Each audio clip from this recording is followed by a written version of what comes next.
News 18 India. चूंकि राजनीति में महत्वपूर्ण विचारधारा होती है, मैं इस देश के सामाजिक परिवर्तन के उन तमाम महापुरुषों जिन्होंने दलितों, आदिवासियों, पिछड़ों, गरीबों, मजलूमों, अल्पसंख्यकों के लिए सम्मान, स्वाभिमान और सत्ता शासन में हिस्सेदारी की लड़ाई लड़ी है, जिसमें प्रमुख रूप से सामाजिक परिवर्तन के महानायक ज्योतिबा फुले जी,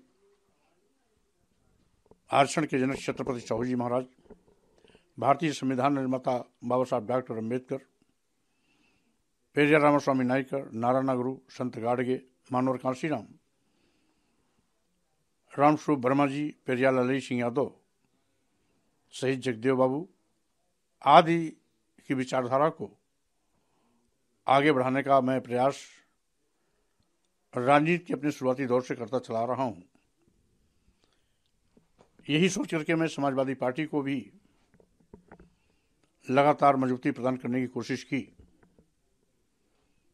लेकिन कुछ लोग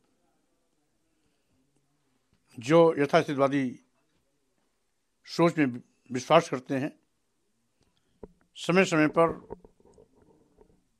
वो कहीं न कहीं इस विचारधारा को रोकने का दुस्साहस कर रहे थे। राष्ट्रीय अध्यक्ष अखिलेश यादव जी को सारी बातों को अवगत भी कराया, लेकिन उनकी मौन स्वीकृति और इस बात की प्रतीक हो गई कि प्रगतिशील विचारधारा में बाधक बनने वाले लोग कहीं न कहीं उनकी सहमति के आधार पर ये सब कर रहे थे। अन्यथा बहुत पहले अनुशासनहीनता के आरोप में उन पर कार्रवाई करनी चाहिए थी, नहीं किया। तो मैंने फैसला किया कि जब मैं समाजवादी पार्टी के महासचिव पद से छोड़ रहा हूं तो मुझे प्राथमिक सदस्यता भी त्याग देनी चाहिए।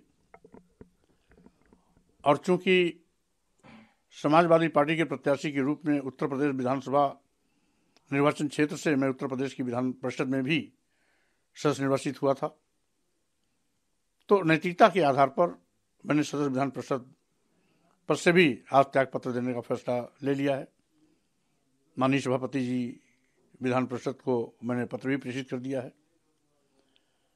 यानी समाजवादी पार्टी की प्राथमिक सदस्यता का त्याग पत्र मैंने राष्ट्रीय अध्यक्ष अखिलेश यादव जी को भेज दिया और विधान परिषद की सदस्यता से त्याग पत्र का पत्र मैंने माननीय सभापति विधान परिषद उत्तर प्रदेश को भेज दिया है, क्योंकि मैं स्वच्छ राजनीति में विश्वास करता हूं। वैचारिक और सैद्धांतिक रूप से मैं किसी से भी टकराने का पक्षधर रहा हूं। ये टकराहट पहले भी होती रही है। आज अलग होने का कारण भी वैचारिक मतभेद ही है। अखिलेश यादव जी से मेरा वैचारिक मतभेद हुआ है, समाजवादी पार्टी से मेरा वैचारिक मतभेद है, मनभेद नहीं है। क्योंकि समाजवादी पार्टी के नेता अखिलेश यादव जी को भी देखा मैंने, ये समाजवादी विचारधारा के विपरीत जा रहे हैं, जबकि नेताजी श्री मुलायम सिंह यादव के साथ भी मुझे काम करने का अनुभव था। वो खांटी समाजवादी नेता थे, लेकिन नेताजी मुलायम सिंह यादव जी की विरासत संभालने वाले लोग नेताजी मुलायम सिंह यादव की विचारधारा को भी ठीक से अनुकरण नहीं कर पा रहे हैं। ये दुख की बात है। अब मैं इस देश के दलितों, आदिवासियों, पिछड़ों, गरीबों, मजलूमों, किसानों, अल्पसंख्यक समाज के लोगों के सम्मान, स्वाभिमान की लड़ाई के साथ साथ सत्ता शासन में हिस्सेदारी की लड़ाई लड़ता रहूंगा। मानवर कांशीराम जी के बताए रास्ते पर चलते हुए सामाजिक परिवर्तन आंदोलन के कारवां को आगे बढ़ाने का मेरा प्रयास रहेगा। इसी क्रम में मैं 22 फरवरी 2024 को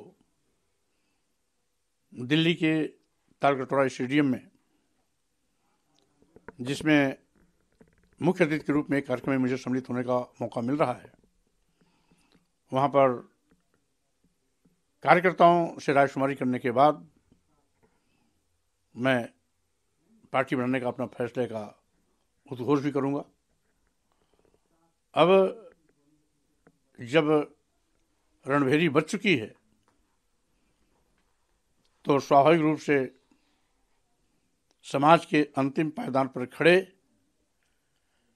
अंतिम व्यक्ति की चाहत के अनुरूप उसके सम्मान, स्वाभिमान, हिस्सेदारी की लड़ाई अब लगातार आगे जारी रहेगी। इसीलिए मैंने कहा कि कथनी और करनी में अंतर है। वैचारिक मतभिन्नता के नाते मैंने समाजवादी पार्टी छोड़ी है। मतभेद हुआ है, मनभेद नहीं हुआ है। जब भी सही रास्ते पर आएंगे मैं उनका स्वागत करने की कोशिश करूंगा, लेकिन फिलहाल अभी वो रास्ते से भटके हुए हैं। यहाँ तक कि नेताजी मुलायम सिंह यादव की विचारधारा को भी मजाक उड़ा रहे हैं। आज कहने के लिए तो अपने को कहते हैं कि हम सेकुलर हैं, धर्मनिरपेक्ष हैं, लेकिन कहीं न कहीं वो भी मनवादी व्यवस्था के शिकार हैं।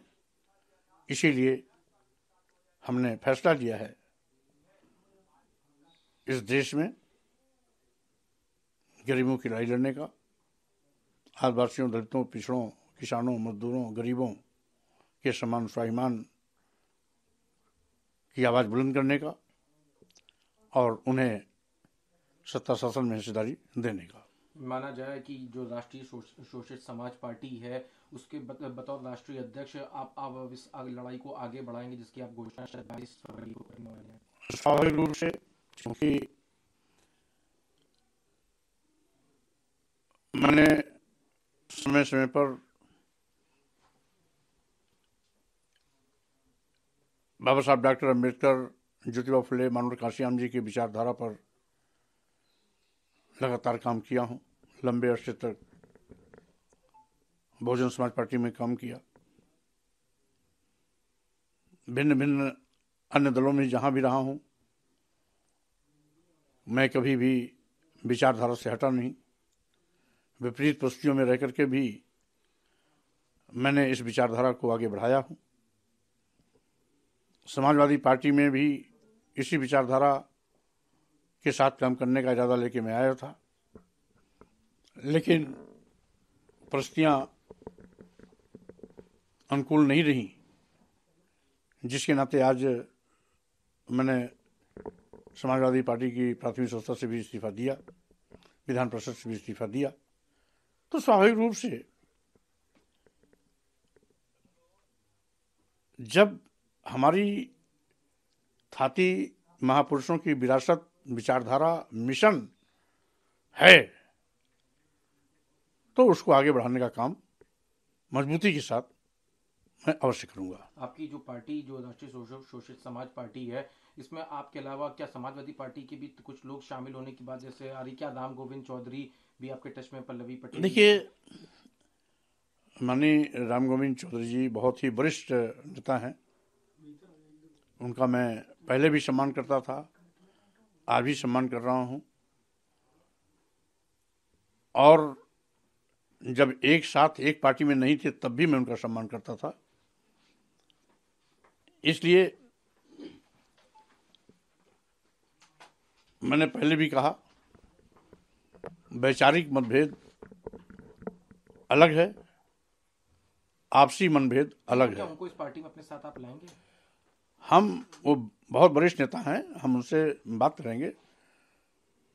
उनकी जो भी चाहत होगी मैं उसके अनुरूप कदम उठाऊंगा। अभी इस दिशा में कोई बात नहीं हुई है, इसलिए पहले से किसी प्रकार का फोरकास्ट करना उचित नहीं समझता हूँ। हमने इतने कम समय में इस बात का अध्ययन किया कि जब तक प्रोफेसर राम गोपाल जी महत्वपूर्ण भूमिका में समाजवादी पार्टी में रहेंगे तब तक समाजवादी पार्टी पर इसी प्रकार का ग्रहण लगा रहेगा।